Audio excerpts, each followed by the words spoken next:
اپنی ہر چھوٹی بڑی حاجت اللہ تعالیٰ سے مانگنے کی عادت ڈالیں.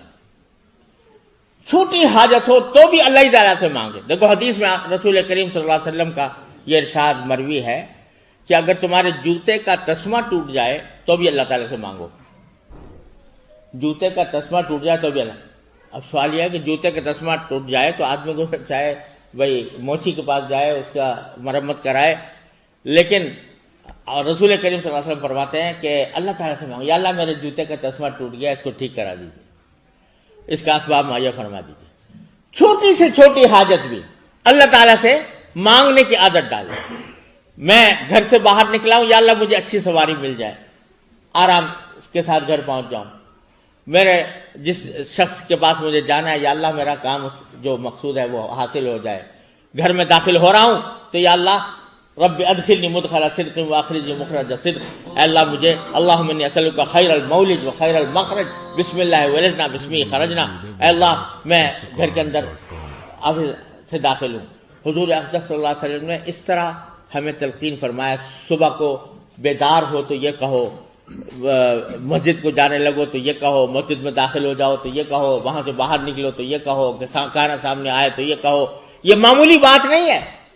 یہ اللہ تعالیٰ سے اپنا تعلق جوڑنے کے لیے رسول کریم صلی اللہ علیہ وسلم نے ہمارے لیے ایک آسان نسخہ بتایا ہے. میں اس کی مثال دیا کرتا ہوں. آج کل موبائل آ گئے ہیں، موبائل ٹیلی فون. تو آدمی جب گھر سے نکلتا ہے تو ہر تھوڑی دیر کے بعد اس نے بٹن دبایا اور اپنے گھر سے رابطہ قائم کر لیا، اور اس سے پتہ چل گیا، حال احوال معلوم ہو گیا. گھر والوں کو بھی یہ خیال ہوتا ہے کہ بھئی ہمیں یہ بار بار فون کر رہا ہے، ہمارے حالات معلوم کر رہا ہے، تو اس سے آپس میں محبتوں میں اضافہ ہوتا ہے. اللہ تعالیٰ نے یہ ادعیہ، دعائیں ایسی چیز بنائی ہے کہ ہر تھوڑی دیر کے بعد اللہ تعالیٰ سے رابطہ استوار ہو. جب تم مانگ رہے ہو نا اللہ تعالیٰ سے، تو اللہ تعالیٰ کے ساتھ تعلق جوڑ رہے ہو، اس کو اپنے مالک مان رہے ہو، اس کو اپنا رب اور پروردگار مان رہے ہو، اس کی طرف رجوع کر رہے ہو، تو اللہ تعالیٰ اس بات سے خوش ہوتے ہیں. حدیث میں آیا کہ من لم یسأل اللہ یغضب علیہ، جو اللہ سے نہ مانگے اللہ اس سے ناراض ہوتا ہے.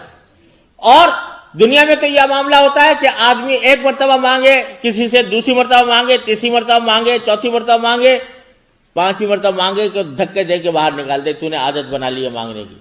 لیکن اللہ تبارک و تعالیٰ کی درگاہ ایسی ہے کہ جتنا مانگو اللہ تبارک و تعالیٰ اس سے خوش ہوتے ہیں، اور جو نہیں مانگتا اسے ناراض ہوتے ہیں.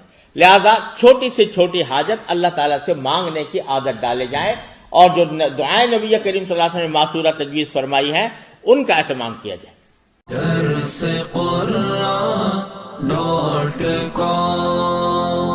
www.darsequran.com